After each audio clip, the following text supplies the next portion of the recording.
Thank you for watching this video. This time, I'll be introducing a unique bus service in the west of Singapore. I'm now at Boon Lay Interchange, which is bustling with activity. Many bus services operate out of Boon Lay Bus Interchange going to all parts of Singapore, including to the various industrial estates in the Jurong area. Today, I would like to introduce a very unusual bus service, its important role, and most importantly, its highly debatable future due to some external factors. Without further ado, let's get started. As you may have guessed, this service is no other than 194. Taking a first look at a route guide, it serves an industrial area. However, there is an express sector to the industrial area. Why is that so? Let's find out together. At the berth, there seems to be a long queue to board with relatively high demand, which is very peculiar for an industrial serving bus route on a weekend. The route is very short, only requiring one scroll for the electronic display signage. Let's finally board the bus and check out the route.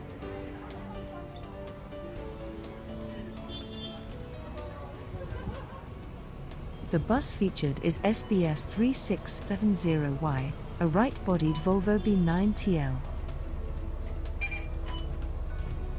While climbing to the upper deck, you can hear the continuous tapping of EZ-Link cards, showing how high the demand is. We reverse out from the end-on berths of the interchange and make a right turn to Boon Lay Central. There is even a family onboard filming, which is very cool, but keep that in mind. We make a right turn on Jalan Boon Lay, skipping all stops as an express sector despite 194 being a trunk service, which is rather astonishing. Looking at the bus stop poles of the bus stops skipped, you can see this bus does not call at all bus stops along this road. It feels very chic flying past all these bus stops. A few moments later, we see PIE in the distance. Many construction sites surround the area and it feels very industrial. After turning right onto Jalan Ahmad Ibrahim, we see a seafood restaurant with a large car park adjacent to it, something you'll almost never see in the Jurong Industrial Estate. You may be wondering, why is there a car park of this size? Don't worry, this question will be answered very soon. Many cars are turning into the car park, causing traffic backups right before a bus stop. Alighting from the bus, almost all passengers alight at this stop. But why?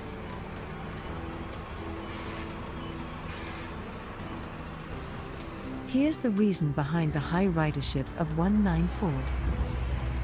Following the crowd into the bird park to find out more about the larger than usual crowd despite it being a public holiday. While the bird park plays a crucial role in 194's demand, there is an impending problem. In an effort to redevelop the Jurong Hill area, the bird park will officially close to public after 52 years of operations. In addition, the neighboring Jurong Hill Park, along with the iconic observation tower, will similarly become victims of this development scheme. Sadly, the hill has already been cordoned off to the public and highly likely already closed. As a result, you see many people filming and visiting the bird park before its closure, explaining the higher demand than usual and the full double-deck deployments, a stark contrast to the permanent single-deck fleet. With that said, without the catalyst for 194's demand, what will happen to this unique service after the closure of the bird park? Firstly, let's ride the industrial sector of the service and analyze the demand using statistics found on LTA's datamall. After leaving the bird park bus stop, the demand is very low. Analyzing the demand at the bird park stop, there are nearly 300 people alighting from 7 a.m. to 759 am on a weekday and nearly 300 on a weekend across the entire month, which is decent especially considering the timing. Assuming buses arrive at a 15-minute frequency and there are 20 weekdays and 8 weekends a month, that's 9 people per bus alighting on a weekend and 12 on a weekday, which is decently high. The next stop is Givaudan. Assuming the same scenario as before, averagely 2.5 people use the stop on a weekend and 9.8 on a weekday around 4 p.m., which is moderately high. The next stop, before Pioneer Circus, similarly has lower demand.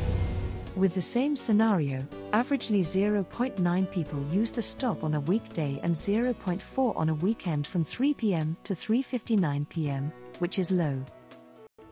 Taking a break from demand analysis, let's check out the looping point of this bus service.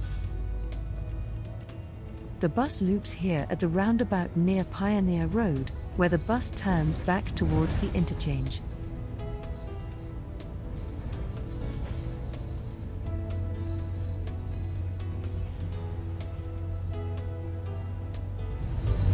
Moving on to the next stop, Marconi Holdings, which faces a severely different level of utilization with a grand average of 0.0625 people using this bus stop on weekdays and weekends per bus arriving, which is one of the lowest in Singapore. The last bus stop serving industrial areas along 194 is opposite Givaudan, which does not fare much better than the rest of the bus stops on this route, with an average of 0.25 passengers per bus on weekends and 0.025 on weekday around 10 a.m. So what will the future of 194 be, after the main demand for this bus service disappears? Even though you can see 194's industrial demand being very low from the statistics, the story isn't over yet. As with other Jurong industrial services, the demand is very high during the morning and evening peak hours when the industrial workers commute to and from work, with stagnant demand throughout the off-peak hours. Since the data measured by LTA was around 4 p.m., it is not an accurate representation of the overall demand of 194. Moreover, it is highly likely the demand is very high during peak hours, making a direct withdrawal without a replacement service highly unlikely. A likely solution taken by LTA is to withdraw 194, replacing the lost sector along Jalan Ahmad Ibrahim with another service, since 194's express sector is no longer necessary, as there isn't a need for direct and fast access to the Jurong Hill area anymore. A viewer has kindly suggested 3 possibilities to replace 194. Please have a look, as I feel that LTA will likely pick one of these 3 alternatives to replace 194.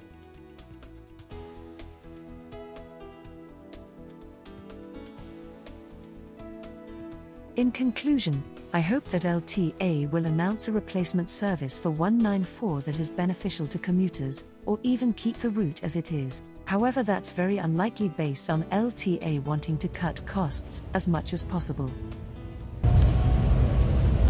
We have come to the end of the video. I hope you have learned something new.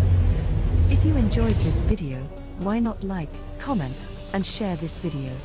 Do also let me know in the comments about your thoughts and whether you would like to see more of these videos in the future. Goodbye. We have come to the end of the video. I hope you have learned something new.